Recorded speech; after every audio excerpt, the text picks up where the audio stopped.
cuáles son las funciones del sueño, para qué sirve. 1, recuperar energía, eso es muy claro. 2, relajar los músculos. También podemos entender, cuando no dormimos bien, los músculos nos duelen, efectivamente eso pasa. Las personas que trabajan, que tienen turnos nocturnos, médicos, policías, tienden a ganar peso, porque existe una desregulación que se da en la medida que no dormimos bien o tenemos trastorno del sueño. Los niños nunca deben dormir boca abajo. Eso incrementa la posibilidad de un trastorno que se llama muerte de recién nacido, muerte en cuna. Entonces los niños deben dormir de espaldas, máximo de lado. Eso es una recomendación muy sólida. ¿Cuánto debe durar el sueño para ser adecuado? ¿Qué significa dormir bien? Entonces hay siestas y siestas. La siesta es un horario vespertino, temprano en la tarde y de corta duración. Si no afecta la noche, perfecto, porque puede ayudar a mantener la actividad en el día. ¿El ronquido es una enfermedad o no?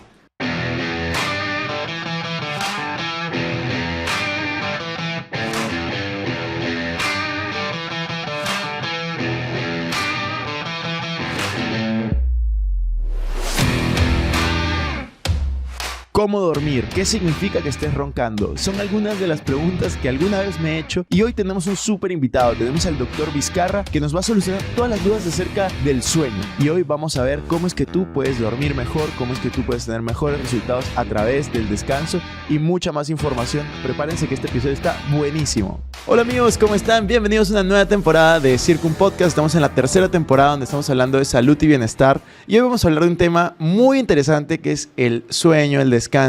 Así que hoy tenemos a un súper invitado, Darwin. ¿Qué tal? ¿Cómo estás? Muy bien, encantado de estar contigo, Cristian, y con toda tu audiencia enorme. No, Darwin, muchas gracias por venir, significa mucho. La verdad que estábamos buscando muchísimo a alguien especialista en el tema de sueño para que nos respondas varios mitos, verdades, información, qué tan importante es el sueño, roncar es normal o no es normal. Tengo muchas preguntas aquí, la melatonina también. Entonces, empecemos por el inicio, empecemos con tu historia, porque la mayoría de gente que te escucha probablemente no te conoce todavía, entonces quieren saber qué significa ser doctor del sueño, que estudiaste un año nomás del sueño y ya estudiaste medicina. Cuéntanos tu historia para que la gente te conozca. Okay. Mi historia es la historia colectiva de todos los médicos que de alguna manera llegamos a medicina del sueño, ¿no? Y cuando digo llegamos, estoy siendo bien preciso. Mi carrera comenzó en Cayetano Heredia, yo estudié en pregrado en Cayetano Heredia, posgrado también, soy médico neurólogo, es mi especialidad primaria. Y mi especialidad secundaria o subespecialidad es medicina del sueño, ¿no? Las primeras las hice en Perú, la segunda fuera del Perú en Estados Unidos. Y el concepto de medicina del sueño es un concepto relativamente nuevo. Tiene unos 30 años, lo cual sigue siendo nuevo para medicina, en el cual un grupo de personas comenzaron a estudiar qué es lo que pasaba cuando una persona dormía y las consecuencias que esto podría tener de no ser tan eficiente en el transcurso del día. Entonces, todo esto fue creándose a través de un acúmulo de información que luego fue clasificado en conceptos, en enfermedades o condiciones que en algún momento llegaron a 97 en un listado, o sea, no estamos hablando de pocas. Y esto se logró a través de conocer y registrar, por supuesto, lo que pasaba con las personas y a través de estudios que permiten ver qué es lo que sucede con las personas cuando duermen. Utilizamos tecnologías que se emplean en el laboratorio de sueño de forma regular y otras que cada vez van acomodándose en un armamentario que ya va siendo bastante múltiple. Buscamos estudiar químicamente o físicamente o a través de instrumentos sencillos como cuestionarios y muchos como los que he mencionado. Entonces, el concepto de crear el laboratorio de sueño, un cuerpo de ideas, ha permitido establecer un campo de la medicina muy robusto y que se ha hecho mucho más robusto al entender que estos problemas para dormir no son raros, sino son sumamente frecuentes, razón por la cual estoy seguro me has invitado. Entonces, más de 20 años estudiando el sueño, por así decirlo. ¿Cuál es la importancia del sueño en la vida de una persona? Esa es una excelente pregunta y tal vez podríamos responderla más fácilmente entendiendo cuáles son las funciones del sueño, para qué sirve. 1, recuperar energía, eso es muy claro. 2, relajar los músculos. También podemos entender, cuando no dormimos bien, los músculos nos duelen, efectivamente eso pasa.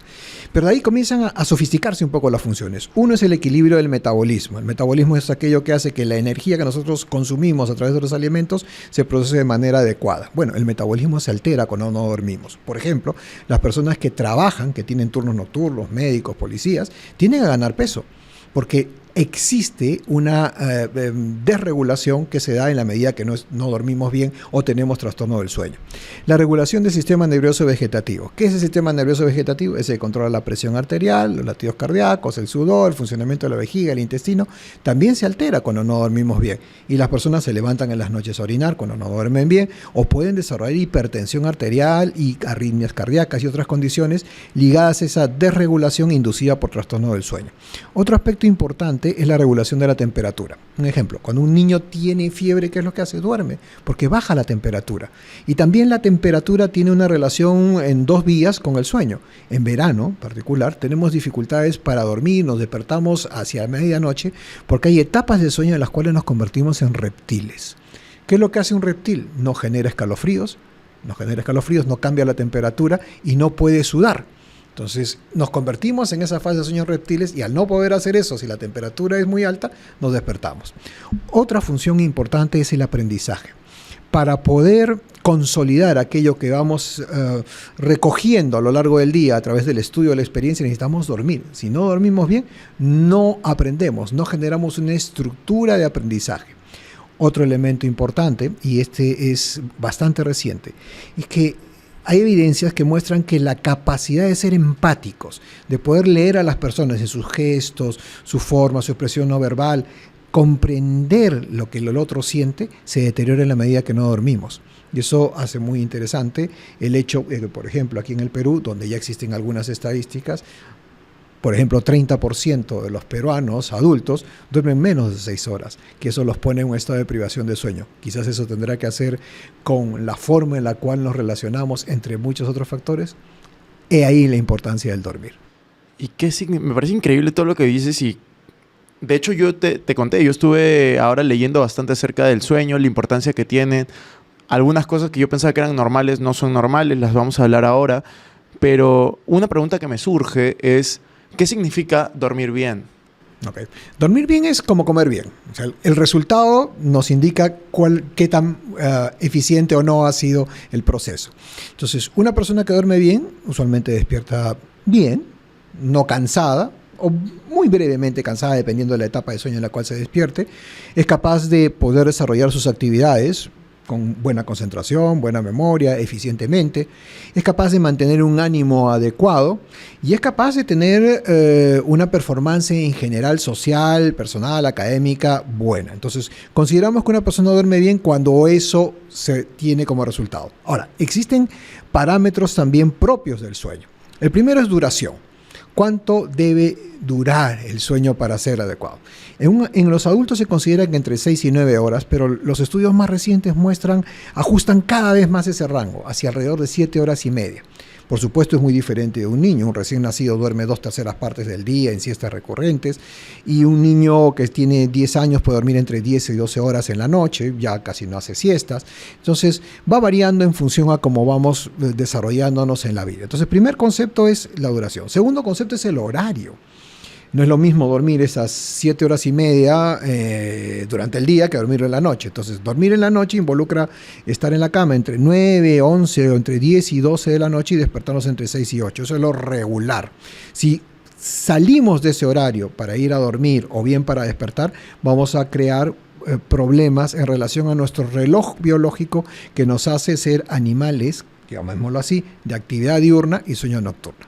Y el tercer concepto propio del sueño que significa dormir bien está en la profundidad y la continuidad. Por ejemplo, si yo duermo pero vivo al lado de un lugar ruidoso, me despierto una vez, 2, 3 veces, o puedo tener un problema del cual vamos a hablar, en el cual ronco y me ahogo, y mi cuerpo reacciona despertándose para evitar este ahogo a lo largo de la noche, pues eso altera la continuidad del dormir. Voy a estar cansado, fatigado y con las consecuencias que afectan las funciones que antes mencionamos. Sí, me parece súper interesante y vamos a llegar a ese punto, sobre todo de los ronquidos y demás. Pero hay una pregunta que yo quiero hacer previamente. Yo he vivido en España los últimos 3 años.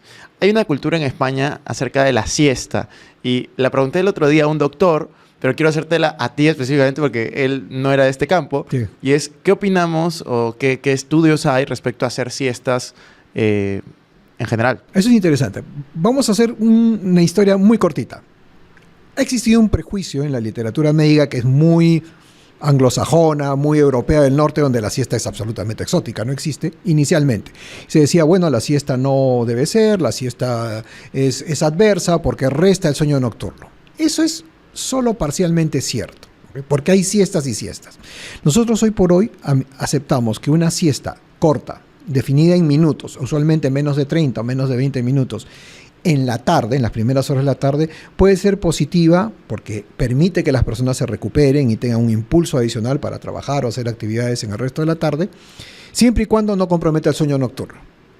Habitualmente una siesta corta de ese tipo tiene esas condiciones. Cuando una siesta se excede más de una hora, cuidado, esa es una siesta extraña, hay que ponerla bajo una lupa porque puede ser un síntoma que esté representando una falta de sueño nocturno. Entonces hay siestas y siestas. La siesta en un horario vespertino, temprano en la tarde y de corta duración. Si no afecta la noche, perfecto, porque puede ayudar a mantener la actividad en el día.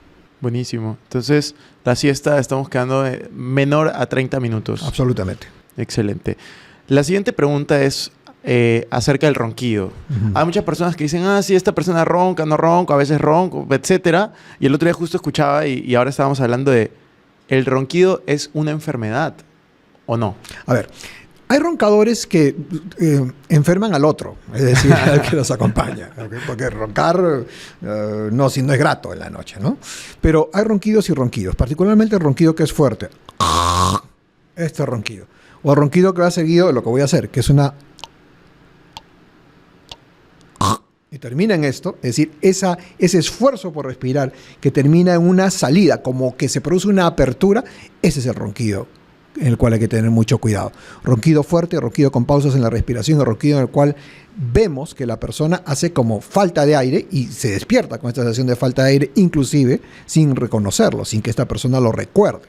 Entonces, ese es el ronquido en el cual hay que prestar atención, porque esto puede ser un síntoma de un trastorno que se denomina apnea del sueño, que es sumamente frecuente. Al respecto, dos estudios, uno hecho el año 2011 y otro el 2015, el primero cerca de aquí, Sao Paulo, y el segundo más lejos, en Lausanne, en Suiza, muestran frecuencias en adultos entre 18 y 60, 65 años que van entre 1 de cada 3 a 1 de cada 2 varones.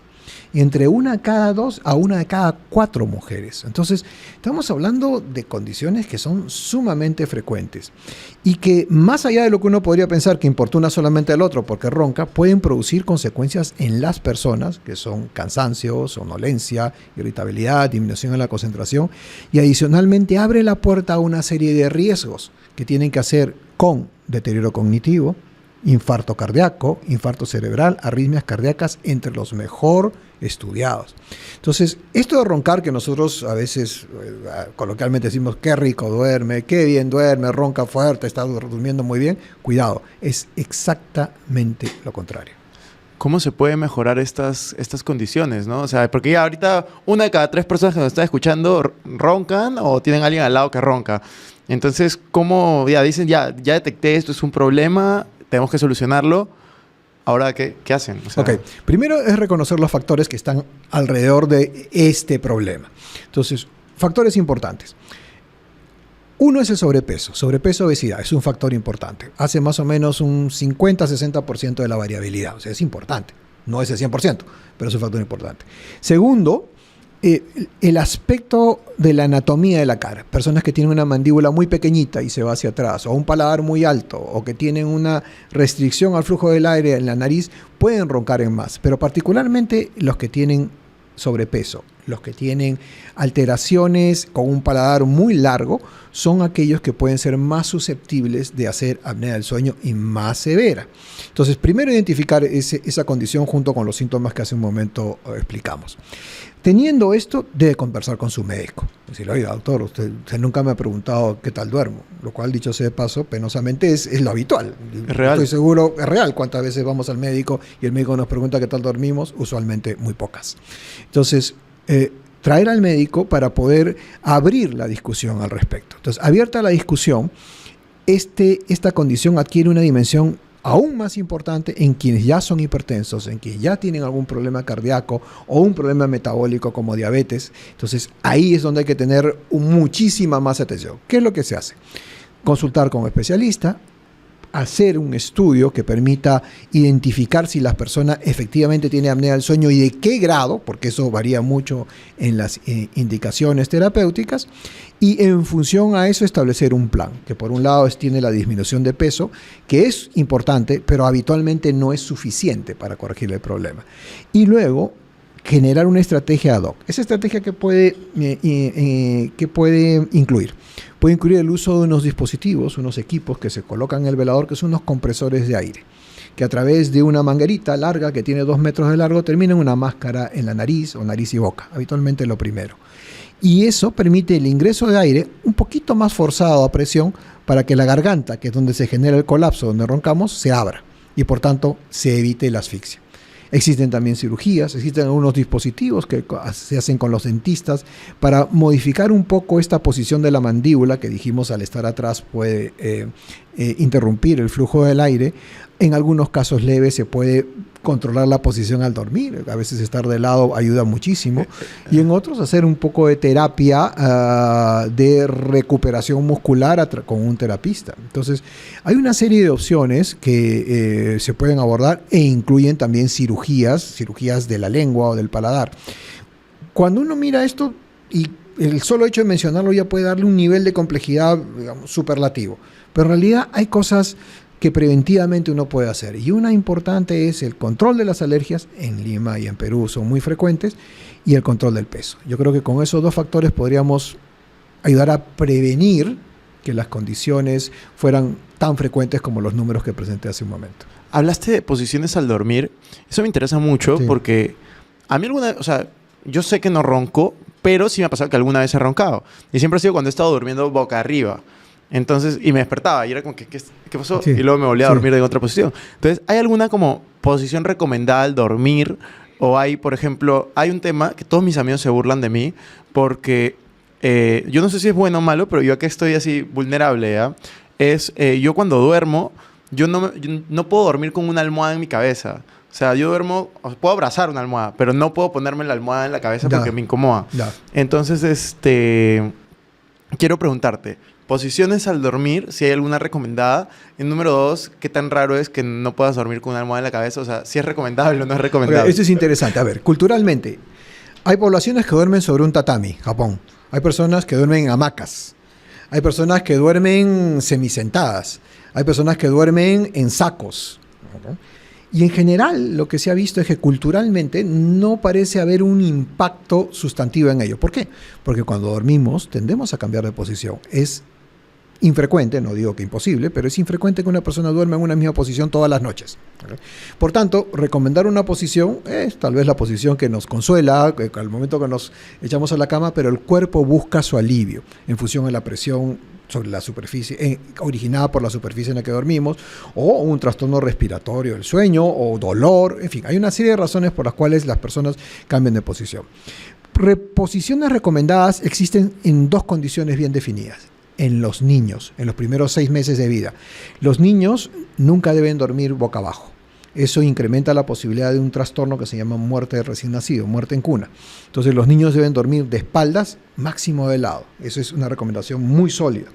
Y la segunda, en las gestantes, en donde se les puede acomodar para dormir lateral en función a la circulación que se ve tanto comprometida a nivel del abdomen, producto del crecimiento del útero. Entonces, son las únicas 2 circunstancias en las cuales las posiciones claramente están comprometidas. Hay otras oportunidades en las cuales, por ejemplo, cuando una persona tiene reflujo, que es el ácido del estómago que regresa hacia la parte superior, puede dormir un tanto elevada, en una cama que esté en plano inclinado, completa, que es tal vez otra recomendación. Pero ya sugerir una posición correcta o incorrecta, cada cuerpo lo encuentra. No hay una norma específica que recomiende A, B o C. Recientemente se publicó un artículo que está todavía puesto en puntos suspensivos. Medicina siempre nunca anda en línea recta, siempre anda yendo de un lado al otro entre el sí y el no, que recomendaba ciertas posiciones para poder mejorar el drenaje de ciertos productos tóxicos a nivel cerebral. Eso Lo menciono casi como una anécdota, pero que solamente grafica cómo es que medicina avanza en sus conocimientos y sus afirmaciones, ¿no? O sea, es normal dormir sin almohada. Es normal dormir, cada persona encuentra su posición, el tipo de superficie, la compañía, en fin, cada persona lo hace. Vamos a hablar de un tema también polémico, ¿ya? Que es, yo tengo amigos y personas a mi alrededor que toman cosas para dormir. Yo tomo algo para dormir. Yo tomo melatonina para dormir. Entonces, alguna vez lo he hablado y me han dicho, no, quítate, no, solo para viajes, no sé qué. Cuántos gramos tomas y bajar, subir. Yo lo que siento, y puede ser totalmente mental, por eso yo, vulnerable, y te pregunto, es... Yo me tomo como 6 gramos de melatonina para dormir y yo lo que siento es que cuando lo tomo no es que me duermo instantáneamente porque no, para nada. Tengo el mismo sueño, pero la calidad del sueño que tengo tiende a mejorar. Y cuando no lo tomo, como tiende a, no sé si está bien dicho, desmejorar, pero no ser de la misma calidad el sueño que tengo en ese momento. Entonces, eso es algo que yo comencé a hacer hace un par de años y me funcionó y lo seguí haciendo. Pero quiero saber, tal vez me lo estoy imaginando, no tengo idea. Tú dime, estoy bien, estoy mal, no importa, es indiferente. Ok, a ver, ese es un tema súper interesante, ¿okay? Hablemos de melatonina. Primero, melatonina es un producto que nosotros naturalmente producimos y tiende a marcar la hora en la cual vamos a dormir. Aproximadamente 2 horas antes de nuestra hora pico para dormir, comienza a subir lentamente. Y va alcanzando, pasa esa hora en la cual nos induce a dormir, sube un poco más y luego tiende a caer. Entonces, es producto de una combinación entre nuestro reloj biológico y el ambiente. ¿Por qué el ambiente? Porque si utilizamos luz, como que ahora nos permite contactarnos y vernos con claridad, pues la luz inhibe la melatonina. Entonces, el empleo de dispositivos electrónicos en la noche pues va en contramarcha de lo que la propia melatonina cerebral va a hacer. O sea, la inhibimos y no la dejamos actuar de manera adecuada. Y esa es una de las condiciones más comunes y tremendamente impulsada por pandemia. Podemos hablar un antes y un después también en esto, que hace que las personas duerman mucho más frágil, les cueste más tiempo dormir. Ese es un primer punto. El segundo punto es que melatonina en América es vendido, todo nuestro continente es vendido como un producto. En Europa es un medicamento controlado. Sí. O sea, son formas distintas. Y esto tiene que hacer porque melatonina, que se considera que es un producto, bueno, tiene efectos. Y así como tiene efectos positivos, también puede no tener efectos positivos. Entonces, el concepto es que el sueño es una función natural. Una función natural como ir al baño, como orinar, defecar, como comer. Entonces, la necesidad de utilizar un producto, sea fármaco o cuasifármaco, como queramos llamarlo, tiene que ser vista con bastante crítica, ¿no? Entonces, lo que habitualmente hacemos y que nos lleva a buscar, digamos, con cierta facilidad o facilismo, para ser más propio, el tomar una medicina o un producto como este o cualquier otro, es centralmente no pensar en qué es lo que hacemos a la hora de dormir. Entonces, hay un concepto maravilloso que es higiene del sueño. Higiene del sueño es todo lo que hacemos en el día y alrededor de la noche que nos va a permitir dormir mejor o no. Ejemplo, ser regular en los horarios de comidas. Las comidas también ayudan a sincronizar nuestro reloj. Si yo como muy tarde, no voy a dormir tan pronto, me va a costar. Si hago ejercicio muy tarde, no para todos, pero para la gran mayoría puede generarme activación y por tanto no voy a poder dormir. En el otro extremo, si no hago ejercicio, no tengo energía que recuperar. Por tanto, también me va a ser difícil dormir si soy muy sedentario. Algunos medicamentos o productos que se toman, café, por ejemplo, el café está escondido en muchas cosas, en chocolate, gaseosas, y eso nos puede activar y nos hace dormir mal. Alcohol. El alcohol es un depresor, pero el alcohol tiene una duración muy corta. Entonces, habitualmente el alcohol nos puede ayudar a dormir, pero 2 o 3 horas después comenzamos a despertarnos y el sueño se hace mucho más frágil. Otro elemento importante es crear una rutina que nos invite a dormir, que en realidad siempre fue espontánea. El ser humano nunca lo pensó hasta que creamos la luz eléctrica. Claro. Y ahí comenzamos a complicarnos. Entonces, el concepto es que lo mejor es entrar en una rutina relajante. ¿Cuál es la mejor rutina relajante? La lectura de papel. no de instrumentos electrónicos, con luz que dé al texto, de manera tal que esto nos sustraiga de los elementos que nos están activando, pensamientos, y a través de la lectura nosotros entremos en sueño. Suele ser la medida más sencilla. Igualmente hay formas de relajación, ejercicios respiratorios, que pueden incluirse en la noche para poder propiciar el dormir, rescatarlo. Siendo el sueño una función natural, el concepto es que la mejor forma de aproximarse es también naturalmente. Atención, hay circunstancias, como de personas con insomnio, en las cuales utilizamos fármacos sin desdeñar, porque esto es muy importante, todas estas medidas que acabamos de comentar, y otras que desde el punto de vista psicológico pueden hacer que nuestra hipervigilancia se atenúe y nos permita dormir. Esto ya es parte clínica, ya no es preventiva, ya no es bienestar, no es lo que hacemos antes de tener problemas, pero hay que tener todo esto en conjunto, partiendo del principio que el sueño es una función natural y que la orientación es tratar de ayudarlo o corregirlo también por esta vía. O sea, debería dejar de tomar melatonina. Yo creo que habría que analizar bien este aspecto de higiene del sueño y probablemente encontremos algunas cosas que corregir y eso podría llevarte a dormir de manera más sencilla y mejor. Tú sabes que lo que dices de Europa es cierto. Yo cuando vivía en Madrid, yo he estado viviendo en Madrid los últimos 3 años y viví un periodo de 6 meses en Miami. En Madrid sí te venden melatonina, pero máximo de 1 gramo. Mientras que en Miami tú ibas y podías encontrar, creo que eran 10 o 15 gramos por pastilla. Yo decía, ¿qué es esto? Bueno, terminé comprando una de 3, pero igual, hay una diferencia muy grande. Y en Perú también es súper libre. Absolutamente, ¿no? Y ciertamente, ya cuando hablamos de dosis pequeñas, 0.3 miligramos, las utilizamos para regular los ciclos biológicos. Por ejemplo, un piloto de avión. Claro. Que tiene que dormir hoy y mañana en Madrid. ¿Okay? Se puede regular con melatonina, pero en esa situación la melatonina hay que tomarla anticipadamente porque toma 2, a veces un poco más de horas para poder actuar. Dosis más altas buscan tener un efecto hipnótico. Hipnótico es decir, me lleva a dormir independientemente de la hora que sea y la tomo. Eso es bastante relativo. Melatonina tiene un cierto efecto.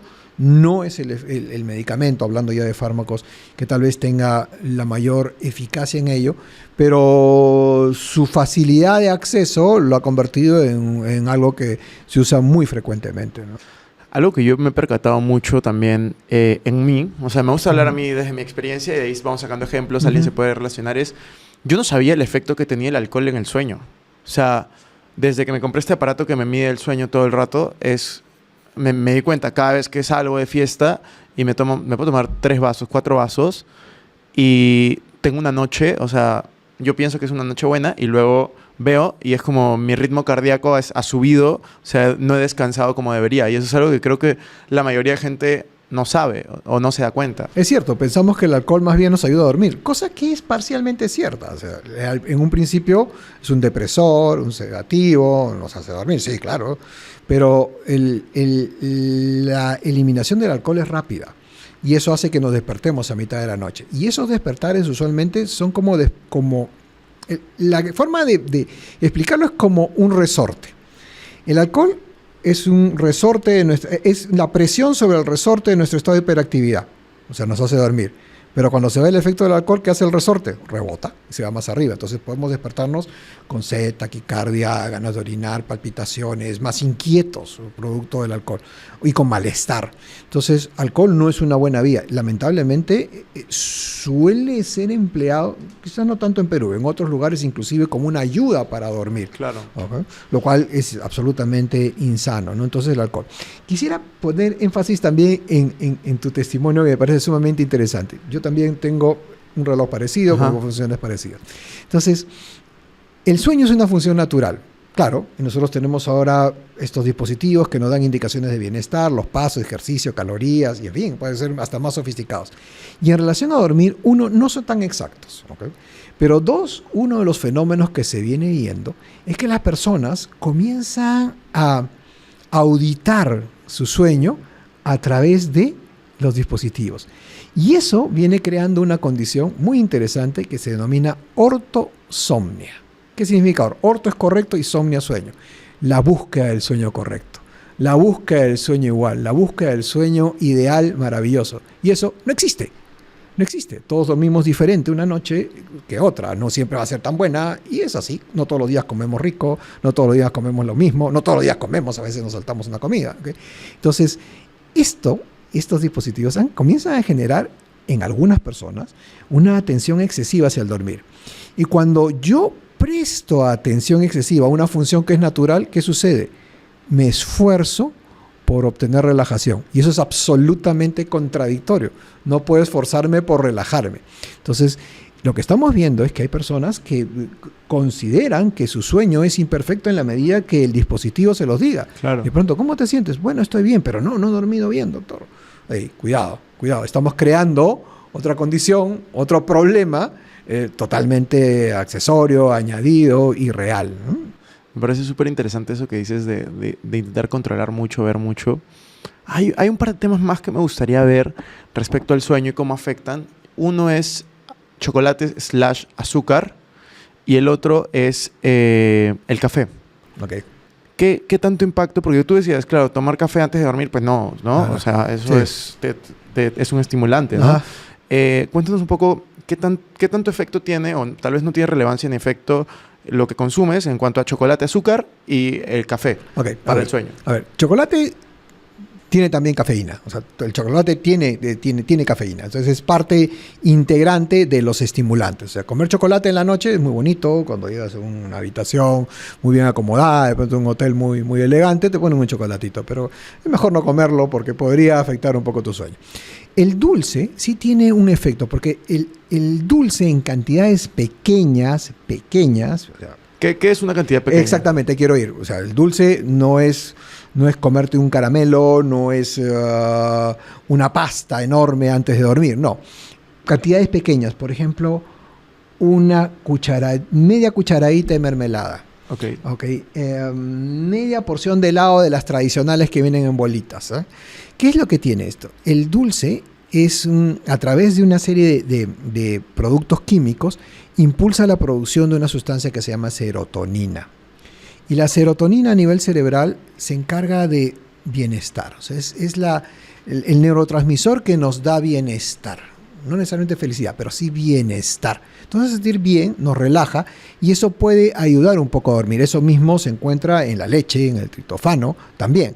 Entonces, hay ciertos alimentos que pueden impulsar un poquito, y ojo, estoy siendo totalmente exacto, un poquito la posibilidad de dormir. Lo que sucede es que la confianza con la cual nosotros abordamos cualquier estrategia o técnica hace gran parte del resultado. Claro. Es decir, yo creo que va a funcionar, probablemente funcione, dado que el sueño es una función, otra vez espontánea, en donde en la medida que yo encuentro una rutina, una forma de poder manejarlo en la cual confío, mi estado de hipervigilancia se sosiega y eso me permite dormir.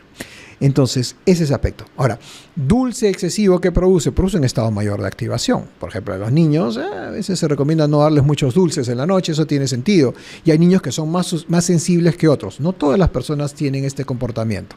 En cambio, con la cafeína es mucho más consistente en general en las personas. Ciertamente hay algunas que nos dicen, doctor, yo me tomo un café árabe en la noche y igual duermo. Cuando escuchamos esa historia, usualmente lo que miramos es qué es lo que hay detrás. Porque muchas de estas personas que duermen a pesar de tomar cafeína, en realidad lo que tienen es un trastorno del sueño por somnolencia. Por tanto, la somnolencia es tan intensa que ni el café los logra activar. ¿Sabes? Yo creo que ahí hay un tema bien interesante, porque hay muchas personas que han escuchado esta temporada por un tema, por ejemplo, de peso. La típica, ¿no? O sea, quiero ir al nutricionista porque quiero controlar mi peso. Quiero ir al doctor porque quiero controlar... Y acá nos estamos dando cuenta de un factor importante, ¿no? Y que es que hay un círculo vicioso entre... Si tú tienes sobrepeso, no vas a dormir bien. Y si tú no duermes bien, eres más proclive a tener sobrepeso. Entonces, ¿cómo podemos como romper ese círculo vicioso? O sea, primero, yo creo que la gente que nos escucha tiene que darse cuenta... El sueño es importante para que tu cuerpo descanse y tu metabolismo esté bien y puedas procesar lo que sea que decías alimentarte durante el día, ¿no? Y luego está la parte de elige bien con qué te alimentas para que rompas ese círculo vicioso. Pero desde tu punto de vista, me da mucha curiosidad saber esa relación de sobrepeso, sueño, cómo romperlo. Ok, absolutamente cierto. O sea, todo lo que has dicho es 100% válido. concepto central y que manejan los nutricionistas, por ejemplo, endocrinólogos, más sagaces, entienden perfectamente que todo el esfuerzo que ellos hagan probablemente sea vano en la medida que la persona no duerma bien. Así de sencillo. Y eso está totalmente determinado. ¿Por qué? En términos del funcionamiento del cuerpo, cuando comemos se generan ciertas señales, que son las señales de saciedad, que a su vez cambian a nivel cerebral nuestro metabolismo, hacen que comencemos a procesar lo que hemos comido para depósitos de energía, esto para grasa, esto se va a consumir. Bueno, eso se da en función a hormonas y a sustancias que se llaman neurotransmisores. Todas ellas actúan sobre, llamemos cerraduras, estas son como llaves sobre cerraduras. Las cerraduras son receptores. Esos receptores se bloquean cuando no dormimos bien. Se bloquean por una serie de razones igualmente químicas, inflamatorias, en fin. Y eso hace, por ejemplo, que una persona al no dormir bien eleve los niveles de insulina, como si estuviera comiendo. ¿Cuál es la razón detrás? Vamos a hablar un poquito de historia, que esto puede ser interesante. Nosotros hemos sobrevivido como especie. Desde que hace 250.000 años aparecimos en la África Central, lo que hicimos fue migrar. Entonces la migración tenía varios motivos. Uno, buscar lugares en donde hubiera de haber productos, recolección, caza, que fue lo primero que hacíamos los seres humanos. Y segundo, huir de las amenazas. Entonces, un entorno seguro muchas veces era la noche. Entonces caminábamos en noche. Entonces, y la migración nocturna tenía en gran medida la búsqueda de alimentos. Por tanto, aquellos que tenían actividad nocturna y acumulaban grasa, iban a sobrevivir más. Entonces nos hemos seleccionado en función a ese primer tiempo de la humanidad, esta es una teoría, en donde aquellos que tienen actividad nocturna ganan grasa en relación a la hambruna y a la migración. Indudablemente ahora, enhorabuena, no cursamos con esas vicisitudes y esas limitaciones, pero igualmente si no dormimos bien, vamos a acumular grasa. ¿A través de qué? De transformar lo que comemos en grasa corporal y en grasa que no es necesariamente la mejor, sino grasa aquella que está relacionada con inflamación en el cuerpo, inflamación interna, llamémoslo así, y con una serie de trastornos subsecuentes que tienen que hacer mucho con lo circulatorio y con el funcionamiento cerebral. Entonces, el metabolismo está íntimamente ligado a ello. ¿Qué hacer? Entonces, debe haber un balance. No podemos desvestir un santo para vestir al otro. Personas que dicen, perfecto, yo voy a hacer dieta, tal cosa, y no voy a comer, voy a hacer ayuno intermitente, y de pronto voy a salir porque tengo un compromiso y voy a dormir a las 2 de la mañana. Todo lo que has hecho no te va a servir. Claro. Okay. Entonces, tiene que haber un balance. Y el concepto, muy sencillito, muy sencillo, es, otra vez, higiene de sueño, el que mencionamos hace un momento, los puntos Esos puntos deben cumplirse. Realmente, si nos miramos a un espejo, todos como personas y como sociedad, ¿cuánto de nosotros cumplimos con todo lo que hemos mencionado? Regularidad en los alimentos, regularidad del sueño, en fin, regularidad en las horas de dormir, hacer ejercicio, no ser sedentarios. ¿Cuántos realmente lo hacemos? Probablemente sean muy pocos, ¿no? Entonces, el problema trasciende al hecho mismo de la biología. Es un problema cultural. Hemos devaluado el hecho de dormir. Pensamos que dormir es un tiempo perdido. Por tanto, queremos mantenernos activos la mayor parte del tiempo. Y ese concepto está costando mucho, individual y socialmente. El otro día justo escuchaba acerca de esto y me sorprendía, ¿no? Como la naturaleza genera todo en base a eficiencias. O sea, todo en la naturaleza es eficiencia. Y es como si el sueño no tuviera un propósito, no existiría. O sea, simplemente seríamos seres humanos 24 horas todo el día activos. Pero tiene un propósito súper importante y creo que la mayoría de personas no se da cuenta de esa relevancia. Aunque, bueno, cada vez está siendo más importante y por eso me gusta mucho este espacio. ¿Hay algo que todas las personas deberían de tener en su cuarto o no tener al momento de dormir? Sí, yo creo que dispositivos electrónicos que puedan alertarlos, particularmente aquellos que tengan luz. Algunos, escuchar un audio de pronto puede ser interesante, si escucho música relajante puede de pronto ayudarme a dormir, o tener esencias que puedan desprenderse, que sean favorables. Hay algunos estudios que les dan algún rol en esto, no lo vamos a diseñar. Pero lo que sí no ha mostrado ningún aspecto favorable es la luz. Entonces, ¿qué tenemos en nuestra habitación que provea luz? Generalmente los medios electrónicos de comunicación, televisión, tabletas, celulares, que son de uso tremendamente frecuente, lapsos, ¿no? Y esto tiene que hacer en el mundo moderno una deformación del uso de los espacios. El dormitorio tiene dos funciones básicas, intimidad y sueño.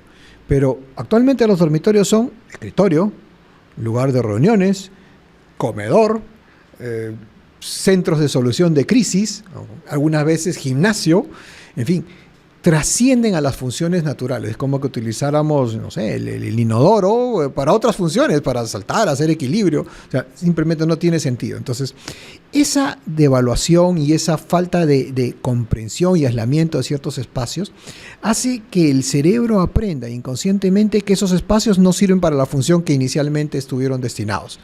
Entonces, nos vamos a la cama y pensamos, bueno, a ver, voy a ver televisión, voy a ver una película, ¿no? Voy a llamar a mis amigos, o voy a aprovechar de avanzar mi trabajo, o voy a avanzar para estudiar, o voy a hacer una tarea, o me despierto para crear cosas.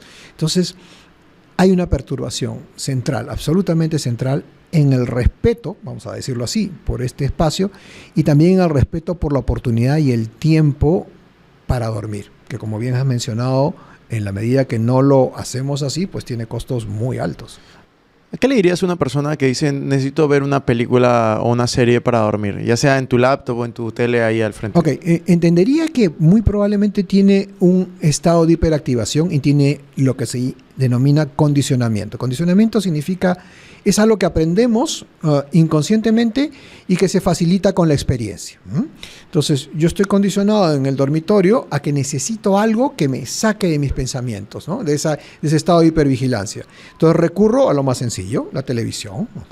Entonces, claro, bueno, no es bueno tener televisión en la habitación. Bueno, muchas personas lo tienen o lo podemos tener, pero crear la necesidad de la televisión para dormir se convierte en un problema. Y esto es una bola de nieve que va siendo cada vez más y más y más intensa, porque la luz me impide dormir, por tanto trato de ver más. Finalmente, al ver más, comienzo a relajarme, pero la luz otra vez comienza a activarme. Entonces, yo lo que le diría es que cambie su estrategia y que vaya a la estrategia clásica, que es la mejor recomendada, de la lectura. La lectura es lo más fácil de hacer, realmente. Leer. ¿Cómo leer? Papel. ¿Qué leer? Nada que sea excesivamente cautivante. Yo no leería pues, aquellas cosas que son de mi interés central. Leería otras. ¿Okay? Cuentos cortos, historias cortas. Con luz que dé al texto. No pantallas. Luz que dé al texto. Y con ello, la gran mayoría de personas logran compensar la ausencia de la televisión. O sea, es una herramienta valiosísima. O sea, leer es muy, muy, muy importante y muy útil también para ayudarnos a relajarnos y dormir. Yo una de las mejores decisiones que tomé en mi vida creo que fue sacar el televisor de mi cuarto, que lo hice hace varios años y me trajo mucho tiempo libre que no sabía que tenía también. Y yo creo que mejores hábitos para dormir. Absolutamente. Darwin, ya para ir terminando, tenemos 5 preguntas rápidas. Bueno, más o menos rápidas, pues puedes tardarte lo que quieras, pero son diferentes. La pregunta número 1 es, algo que hagas hoy diferente y que crees que todo el mundo podría hacer en su casa. Muy buena pregunta. Muy buena pregunta. Y me tomo un momento en pausa. Algo que podríamos hacer diferente. Yo creo que reevaluar o volver a darle valor al hecho de dormir. No entender que el sueño es un espacio perdido, sino el sueño es un espacio necesario y que bien aprovechado nos va a ser tremendamente fructífero. Buenísimo. Segunda pregunta. Y acá la voy a partir. Libro favorito sobre el sueño y tu libro favorito en general de lo que quieras. Ok, libros favoritos. A mí me gusta mucho el ensayo. Entonces yo leo cosas que tienen ensayo. Y no ensayos de cosas de ciencia y medicina. Ensayos de política, ensayos de geografía, ensayos históricos, libros contrafácticos en relación a historia o libros en relación a física, ¿no? Estoy leyendo ahora un libro de un sociólogo peruano, Alberto Vergara, sobre las repúblicas defraudadas. Muy interesante porque rápidamente nos toca del macro, y del macro podemos ir al micro, es decir, cómo funcionamos como sociedad y cómo somos individuos dentro de la sociedad y cómo podemos cambiarlo. Eso es uno. Tu segunda... Era un libro del sueño. Un libro del sueño. Tu libro favorito de cualquier tema y tu libro del sueño. Ok, mi libro del sueño. Mi libro del sueño. Ok, hay varios realmente. Yo creo que uno de los más interesantes escribió un doctor hindú que trabaja en Estados Unidos. es Chakraborty, Sudhanshu Chakraborty, y es precisamente un libro de sueño que es un tratado sobre sueño.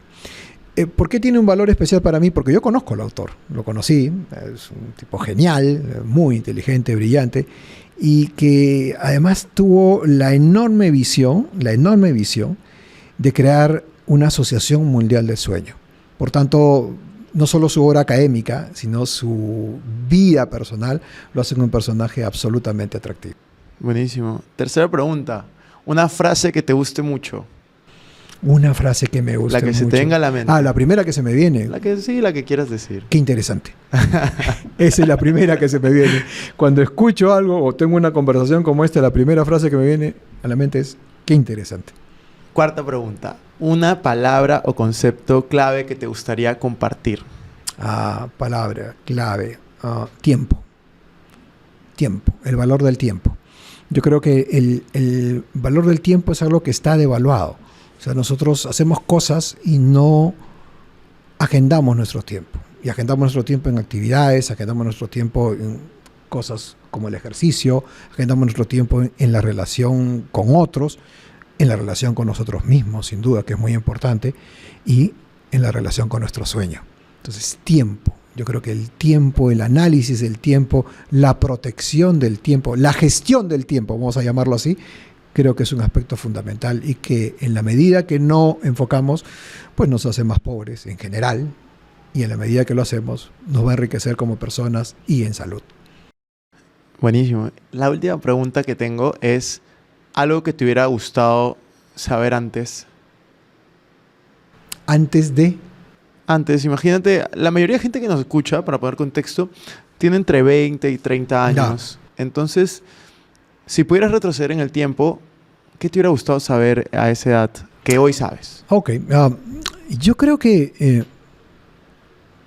sin sonar soberbio, ¿no? Porque eso puede ser soberbio, pero con el tiempo uno aprende mucho a determinar lo que es importante de aquello que no lo es. Por tanto, ¿qué batallas tienes que dar y cuáles no? ¿A qué tienes, otra vez, que dedicar tu tiempo y a qué no? Entonces, eso que en un inicio puede ser complejo, pues la vida va siendo un camino de necesidades que al principio es estrecho, luego es muy amplio y luego se vuelve a estrechar. Yo que estoy estrechando mi camino, pues diría que creo que este aspecto de entender cuáles son las batallas que uno tiene realmente que dar es tal vez lo que ahora sé muy bien y que antes me hubiera gustado tener de forma mucho más esclarecida.